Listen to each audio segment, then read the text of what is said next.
Olá, meu nome é Bárbara, eu sou médica ginecologista e obstetra, faço parte do corpo clínico do ABHU e também sou docente aqui pela faculdade. E hoje eu vim conversar com vocês um pouquinho sobre as fases do parto, que gera tantas dúvidas nas mamães, tá? O que a gente tem, né? A gente tem duas coisas que acontecem ali ao mesmo tempo. A gente tem tudo que a mãe precisa passar, que a gente chama de fases clínicas do parto, e a gente tem os mecanismos de parto, que é tudo aquilo que o bebê precisa fazer. E é claro que ao longo da gestação, especialmente ali depois das 34, 36 semanas, a gente vai começar com alguns sinaizinhos que podem inclusive confundir a gente.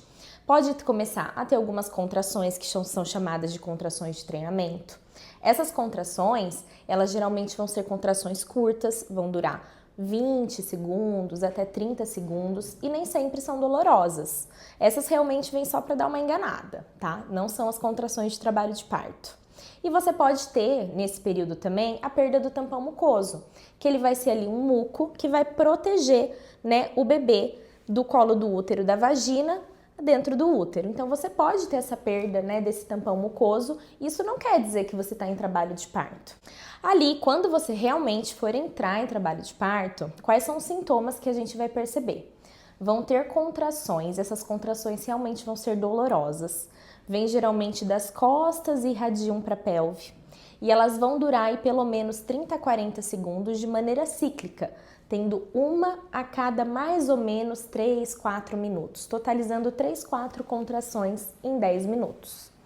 Junto com isso, a gente vai ter a mudança do colo do útero, que esse precisa ser avaliado por um profissional. Esse colo do útero ele vai esvaecer, fica fininho e vai começar a abrir, a dilatar.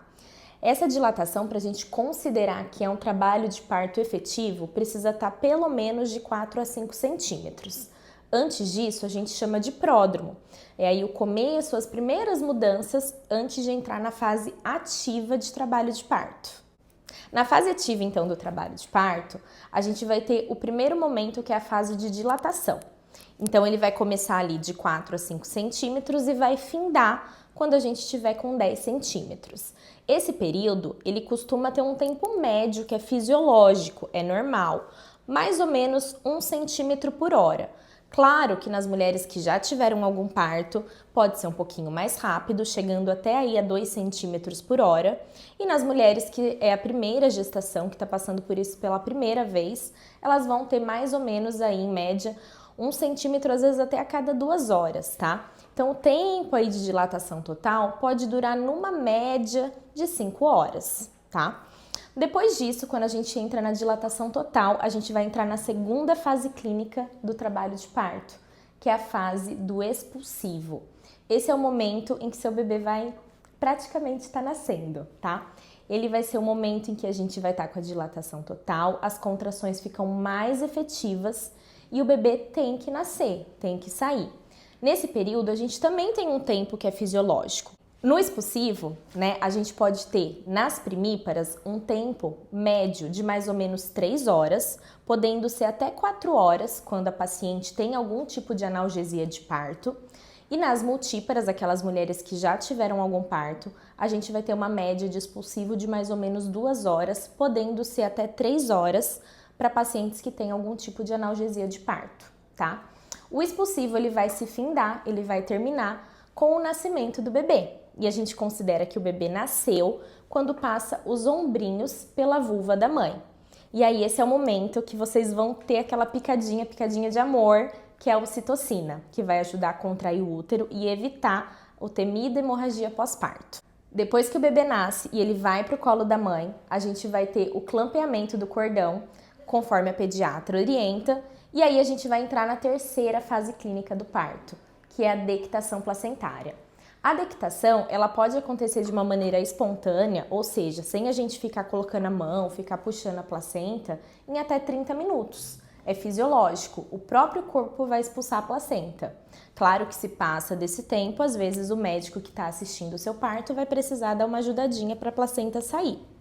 E aí, a gente entra, por fim, no quarto período do parto e último, que é a primeira hora pós-parto, chamada aí de Golden Hour, período de Greenberg, né? É o período que eu preciso que o útero dessa mãe contraia e a gente vai ficar vigilante quanto aos sangramentos. Nesse momento também a gente faz a revisão do canal de parto para ver se teve algum tipo de laceração, se vai precisar às vezes dar algum pontinho, que é natural, é fisiológico, isso pode acontecer e tá tudo bem, certo?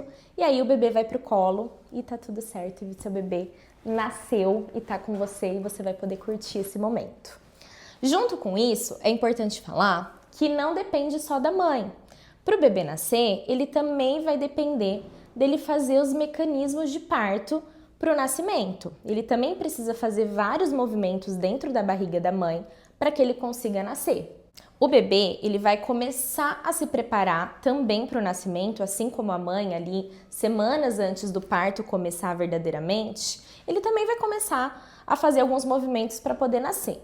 O primeiro movimento que esse bebê vai fazer é a famosa insinuação, que as mamães adoram perguntar: o meu bebê encaixou?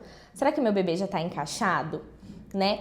E isso pode acontecer muito antes do trabalho de parto efetivo, que é o bebê, ele realmente está ali na pelve de uma maneira que ele não sobe mais. A tendência a partir do momento que ele encaixa é só ele progredir com a descida para que o parto aconteça. Então ele vai ter que encaixar, né, insinuar, e depois disso ele vai fazer um movimento de rotação. Muitas vezes quando a gente avalia o toque, né, na gestante, na parturiente, a gente costuma falar como é que está a posição da cabecinha do bebê. A cabecinha do bebê também precisa estar muito bem posicionada para que ele consiga nascer, certo? E aí ele vai fazer essa rotação, tendendo para ficar aqui com a parte posterior, né, o occipito, na região do pubis da mãe. Tá? Essa é a maneira mais fisiológica, mais adequada, podem ter algumas variações, mas essa é a maneira mais adequada para que o bebê consiga nascer. Depois que ele faz a insinuação, né, e aí ele faz a sua rotação, se posiciona em occipito púbico, ele vai fazer o desprendimento do polo cefálico. Então é ali junto com as contrações, a descida, o bebê ele vai desprender. E esse momento aí do desprendimento, ele pode demorar várias contrações. Isso vai acontecer em conjunto no período expulsivo da mãe. Então a mãe tá ali com a dilatação total, passando por aquela 1, 2, às vezes 3 horas de expulsivo, junto com a cabecinha do bebê insinuando na pelve, descendo, rodando e preparando para fazer o desprendimento do polo cefálico. Depois que sai a cabecinha, o bebê não sai já de uma vez o corpo inteiro. Ele precisa fazer um outro mecanismo que a gente chama de rotação externa. Então ele vai rotacionar o corpinho dele para que os ombrinhos fiquem antero-posterior e aí ele consiga fazer o desprendimento das espáduas, desprender os ombrinhos. Daí então, depois que desprende os ombrinhos, o resto do corpo do bebê sai e aí nós temos o bebê bem nascido, sem nenhuma distócia, sem nenhum problema durante o trajeto canal de parto.